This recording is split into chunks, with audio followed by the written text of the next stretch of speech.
Further tales from an East African adventure, a visit to Singida, and the tale of the prodigal son. I left Kigoma, and Renard went back to Mwanza to start his job again, grinding knives on the back of a bicycle. A boy of 22, 23, having to send money back to his family so that they can survive in the village. And onward through to Bora for a couple of days, and that's another story I'll tell later. But onward to Singida, where my second son, Amaziah, who I met many, many years ago, was going to meet me again. Amaziah and I met in 2012 through a friend who said, if you ever happen to be traveling in the Mwanza area, this time I can't come, but why don't you befriend this guy called Amaziah? This was back in 2012, and I had made a long, long trip from Dar es Salaam, this time by bus. And Amaziah had waited and waited with friends, because I said I would arrive at about 6 or 7 o'clock in the evening. I didn't arrive until 2 o'clock in the morning, and the boys were still waiting for me at a place called Usagara Junction. We couldn't go to the village that night because of heavy rains. So we got off the bus, and one of his friends, William, said, look, it's okay, sir, you can come and stay in my place. So I think 5 of us stayed in a little small room till the next morning. But even at 2 o'clock in the morning, they found some food for me, and they fed me well. The next morning we continued by motorbike over to Amaziah's village. He had told me previously, sir, you want to stay in the big hotel in Mwanza? I said, no. I asked him, where do you stay? He said, I stay in a very small village, sir. It's got no water and no electricity. I said, Amaziah, that's not what I asked. I said, where do you stay? So I agreed to go and stay in his village. I shared a room in the village, very, very simple room. And the toilet was outside. Now, to say the toilet was outside is an understatement if you're coming from the West. You went out the room, you went about 100 yards in the middle of the night with a torch, and there was a corrugated iron shield around a long drop toilet. And for those that don't like insects, that's quite squeamish, because you shine the light so you can see where the toilet is, and 1,000 little creepy crawlies are crawling around. Anyway, and before you open the iron door to the loo, you have to knock with a tin can to make sure that there's no one inside. And if you hear a knock back, you know there's somebody still in there. Anyway, I had a wonderful time.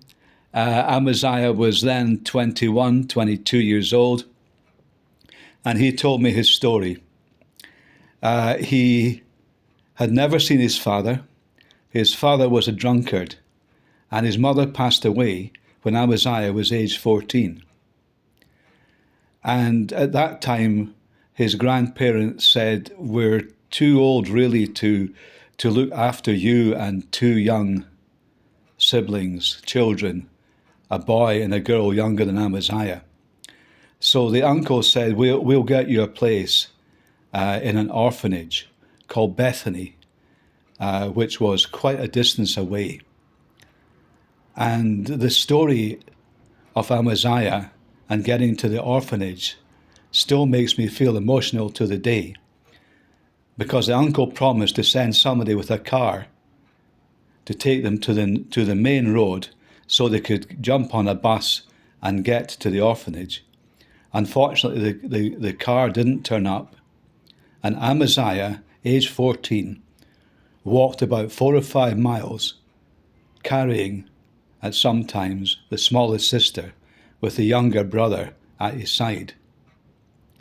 Amaziah and I got on like a house on fire, but I didn't know his story, that he had been an orphan. And it seems to me that a lot of people I meet have bad father figures in their life or no fathers at all. So Jane and I befriended Amaziah, and we're like a father to him. Amaziah, later in life, when he was about 22 or 23, decided to go into Dar es Salaam to get a better future for himself. And he had a couple of jobs through a friend of mine. But unfortunately, at one time with one of the jobs, he did something wrong and lost the job.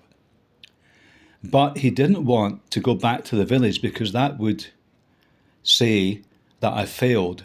And to lose face in the village when you've gone back into the big town to make money for your family is a sign of disgrace, a sign of not being able to cope, and a sign of shame. And he was really, really struggling. And I kept telling Amaziah, you must go back to the village and start again. His grandfather passed away about 3 or 4 years ago, elderly. He had a wonderful life and lived to about the age of 90. Grandma, in her mid-80s, was very, very ill with cancer. And last year, Jay and I went out to Mwanza and met Grandma just before she passed away. And Amaziah by then had gone back to the village to look and care for her. After that, he was considering what he should do.